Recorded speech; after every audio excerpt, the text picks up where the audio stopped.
And from my perspective, everything she said, not even what she said, how she's been on the air and being, it's obvious when it happens. I could give a damn about what she said on her podcast. I didn't agree with it. And once again, it was obvious. And that's really what kind of started everything off because Stephen A. Smith called her out on it.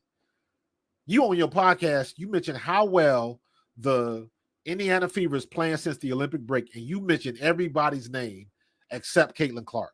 And then you go right to Angel Reese, who's getting these double-doubles, and they get drugged every night. So it was obvious what she was doing. It's like, I use this example. You're not, if I'm supposed to tell you how the gold medal game went for the women, how can I tell you about the gold medal game and not mention Asia Wilson, not mention Kalia Copper? How can you do that?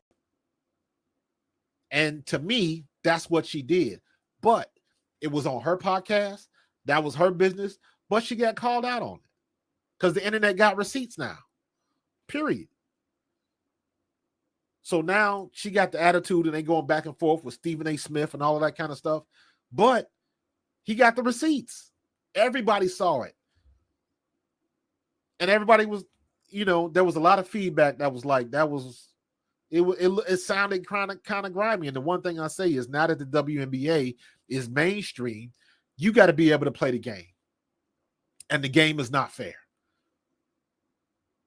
There is no you cannot like somebody. And I can still give a fair assessment of what I see on the court. I am not a big fan of Diana Taurasi at all. But I am not going to disrespect that girl's game. She can still ball at 41 years old. She still had that game where she dropped 7 threes. No, she's not doing it every night. But she can still play. I think she's a dirty player. But I'm going to watch her and I call it like I see it. And you should be able to do both. You do not have to like a person to give a fair assessment in your job. And for me, and in my opinion, that's where Cheryl Swoops failed. And it was obvious. The optics of it weren't good at all.